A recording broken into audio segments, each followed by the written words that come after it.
Hey everyone, welcome back to Land Investing Online, where we teach students to buy and sell vacant land for crazy profits.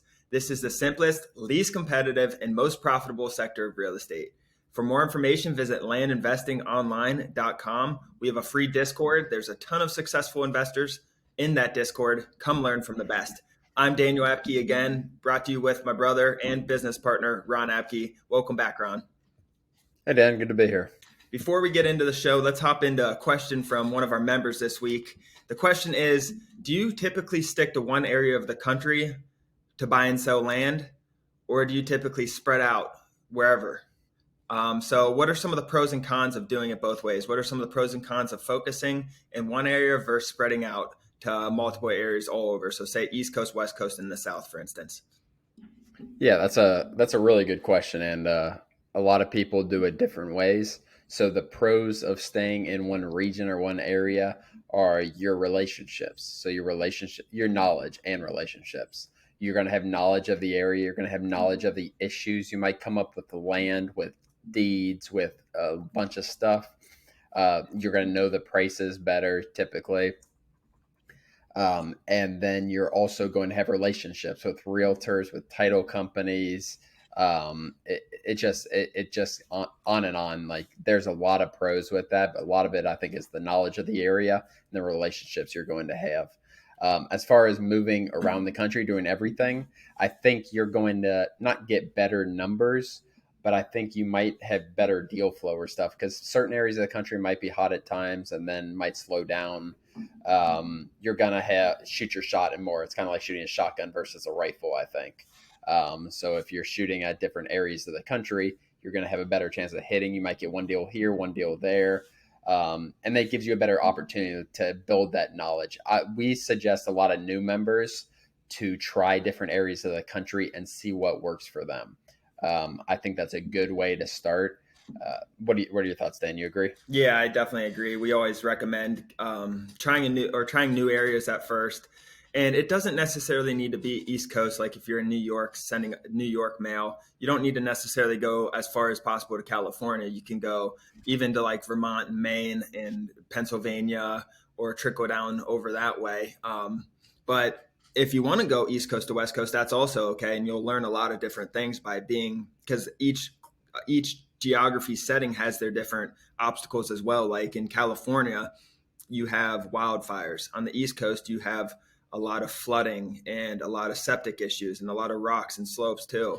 So each geography kind of has its own obstacles. And then also like you go into Texas and you have oil and like mineral rights and all that stuff becomes a thing. So you'll learn a lot. And that's what Ron said. It's like a shotgun approach. Once you rifle down, I think that's where the real money's made, rifling down into one specific area and getting very, very efficient in that area. I think that's where the future money is. But in terms of just getting started, I would shotgun it just to learn a bunch of different stuff. Exactly. I like that, Dan. Great. So let's get into the show. This topic is self-closing versus using a title company. And we have a lot to say on that. We could really sum this up in one sentence, but I'm not going to ruin the show yet. We're going to talk about both sides and some pros and cons. But one thing I wanted to touch on first, someone asked me this week what my favorite part of the business model is, and it's the flexibility. If you're watching this on YouTube right now, you can see my settings a little bit different. Right now, I'm in Asheville, North Carolina, up in the mountains, beautiful scenery. I'm working here for the week. It's awesome. I don't know when I'm going back home. I might go this week. I might go next week. I might extend it another week, whatever it is. The flexibility is great. I'm up in the mountains working. Then I'm going to go back to Florida, my home, whenever that time is. I just wanted to mention that. But let's hop into it. So for someone that is new, and we're saying these terms self-closing versus a title company, let's explain what those mean. So Ron, can you go into what self-closing is and what a title company is, and just explain our process of buying and selling land as well for anyone who's newer? Yeah. So what we do, we buy to start from the beginning. What we do, we target owners of vacant land around the country. We offer 40% of market value. We buy the land and we resell it. Pretty simple as that. We don't buy things on the market. And we do this all via via direct mail. So via snail mail or whatever you want to call it. We have a lot of people recently who are trying to like go. Direct mail does cost money. Don't get me wrong.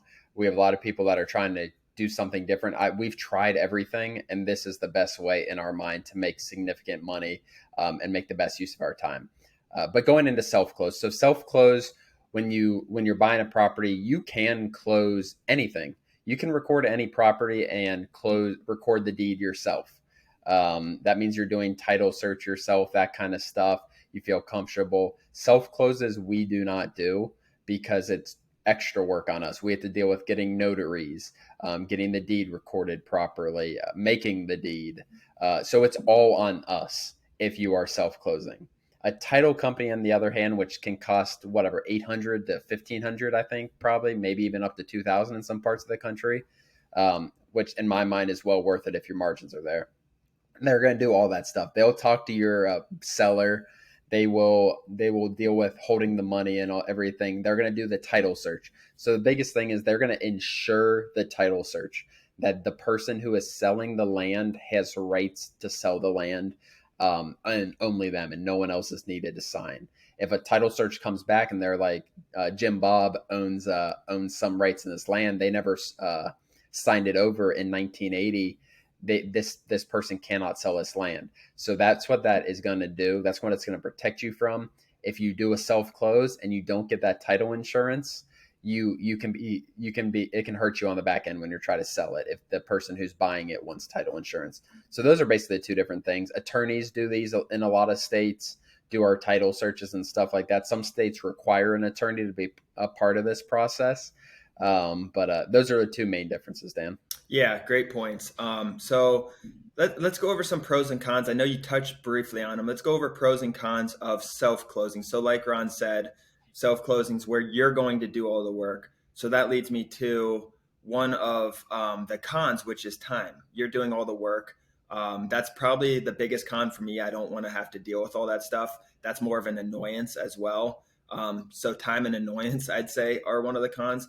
And then also the errors that you're not going to catch. I mean, title companies do this for a living, right? They're doing title searches, they're closing properties for a living. You might do this a decent amount, but you're still more prone to errors, I think, in this process, especially at first. Maybe if you do it a lot, you can wean those out. But there's not really many reasons why I would self-close. The only reason I would consider it is if the property is too small. So if the property, say, is only $1,000 and you're going to sell it for $3,000 and it's going to cost $1,500 to close through a title company, maybe it's not worth it. We don't recommend buying and selling those properties in our course. It's just not what we do. You can make a couple $1,000s doing it, whatever, but try aiming to buy for 10, 20, 30, $100,000 properties and sell for much more. The margins are better and you can save a lot of time by using title companies. So the pros, I would say, like I said, small properties. If you have a small property, you can close. It's cheap, so you're saving a little bit of money. If your margins are tight, that's important. But if you're buying $100,000 property, and $1,000 isn't going to be the same as if you're buying a $4,000 property. So it's cheap. And then the last reason, and also maybe one of the more important reasons, is it's fast. If you have a seller that needs to sell now, you can really do this on your own time. If it's midnight and you're talking to the seller and they want to close, whatever, you can organize it, get everything ready yourself, get the notary scheduled, and get all that done. So I'd say that. But if you have good relationships with attorneys as well, you don't need insurance to close a property. Ron said that title companies always pull insurance for you. You don't necessarily need that. If you need to close now, you can insure the property after. You just need to really make sure, look at the deed yourself, make sure it's going to be insurable before you do that. But if you have a good title company, they can usually close quick without insurance as well. Any other pros and cons with self-closing, Ron, that I'm missing? No, I think those are pretty good, and that's a good point to bring up. But yeah, we don't mess with it. Like I see more cons in my head right now than pros. But if you're trying to buy $500 parcels and sell them for $2,000, obviously you can't afford an attorney with that, and you're just gonna have to risk. There probably won't be an attorney on either side. So when you go to sell it can be very effective for small properties. It is a good amount of time and work. You'll acquire more properties at that price point, but that's not really what we're really talking about. But yeah, I think you went over it well, Dan. Yeah, and a lot of this business is avoiding headaches, and self closing is not avoiding headaches. It's just bringing more work, less time to send mail, and actually focus on making millions of dollars instead of making $3,000. So let's go to pros and cons of using a title company. Title companies are great. You send them the purchase agreement, they do all the work for you. You send them the seller information, and hopefully you're working with them. This isn't your first deal. It could be, it still doesn't matter, but they know how your process works. It's super easy to do. So some of the pros for a title company, I have time. So like I said, for a con as self-closing, for a pro for title companies, time. It saves you a lot of time. They're reliable is the second pro I have here. So you don't need to worry about your property insurance or anything like that. It's very reliable. You know they're doing it efficiently. It's what they do for a living. So it's reliable, saves you time. And one of the biggest things I see, and we do this all the time, is they help along the way with any issues. If you have questions on a property, if you have questions on a deed, maybe it says a covenant on a deed and you have a question about it, they can really help you out with any questions that you have. Those are really the three pros I have for using title companies. Ron, do you have anything to add there? No, I think that's about it. They're gonna take that work off your plate. Title companies, that's their job. You do have to manage them. Like it's like an employee almost. Like you have to manage title companies, and that's not a pro, obviously, but they're going to do a lot of the work for you.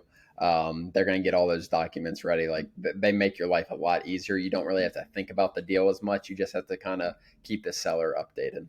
Yep, exactly. And then that leads me to a con that Ron said. I just added it on my list. You have to manage them, but it's still better than doing the process yourself. Like we have a transaction coordinator who stays on top of them. You want to honestly, like you, there's a fine line to bugging them and just completely annoying them so they stop. But you need to be on them and know what's going on along the way. Um, and then another con, like I said, it's a pro for self closing, but this con is money. It saves you money. It's not a lot of money though, so don't worry too much about it. Like if you're really squeezing $800 and that's making or breaking your deal, you're in the wrong part of the business. Just follow our course really, and we teach how to get really profitable deals. And those $800 is nothing at the end of the day. I mean, it adds up obviously, but it saves us more time and headache than anything. So time, money, and management. Those are the three I have. So it saves you money, or I didn't mean to say time. It saves you money, and you have to manage the title company. Those are really the only cons I see. So let's Yep. get into. Ron already said it a couple of times, but we only use title companies. We ever self closed a property, Ron? No. We have never self closed a property, and we've done a ton of deals. And we've also bought properties for $1,000, and we still won't self close. I'm thinking of two specific lots we bought actually for $1,000. I think we sold one for maybe 4,000, and then the other maybe 7,000 or so. So we've bought small properties for 1,000. We're like, should we just self close this? And both times we said no. That's just, I mean, it's cheap enough. 800. I think we got an $800 quote in that state. It was an attorney state, and No, it was so for those, Dan, we actually, and you have an option. I think you talked about this earlier. You can go to your attorney, and not all of them will do this, but you can say, I don't want a title search, I don't want insurance, just get the deed recorded and be like the escrow. So you're just going to be the middleman. And we right. paid maybe 350 or $400 for those two properties. And that's just we still have the risk with the insurance part, but most likely a $4,000 property, the end buyer isn't going to want insurance as well. And we had so little into it, like $800 or something like that. So that's what we did on those. We didn't get insurance. We told our title company, don't do a title search, don't do that. Just can we get this deed recorded? We understand the risk. Just get the deed recorded and be the middle person. Yeah. So there you go. We still we closed the property quick without insurance for just a few $100. So that's always an option as well for you guys.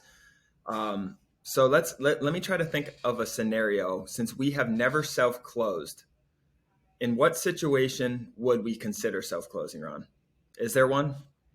No, not this position. I understand newer people wanting to kind of go that avenue because maybe they are trying to save buck, which I 100% understand and sympathize with.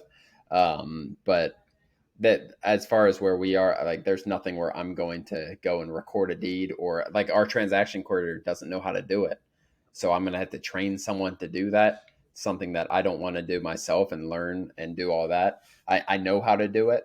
But like I just don't see the value in that, to be 100% honest. Yeah, and another point I actually want to bring up is I have heard the theory of um, it's a good learning process to self close, and I 100% agree with that. You'll learn how to record deeds, send the deed in for recording. You'll learn how to pull deeds and look through each chain, all the chain of title, make sure there's no breaks or anything. You'll learn a ton along the way. Um, but Ron and I have never self closed, and by working so closely with title companies, you still learn. It just takes a little bit longer. You still learn the process. It's not like we send it and we have no idea what's going on, right? We're reviewing the insurance every time we get it back. We're looking at the deeds. We're reading the deeds. We're looking at the covenants. We're looking at the plat map. We're doing all these things. We're just not pooling. Really, the main part is we're just not recording the deed, creating the deed, all that stuff, and then we're kind of just reviewing what they're getting to us. To be honest, would you agree? Yeah, exactly. I mean, I understand how, I don't know, like I'd have to teach myself a little bit as far as recording a deed and doing all of that. I've written deeds before, but yeah, I mean, we do our background. Like we're not just sending purchase agreement the title without knowing who's on the deed.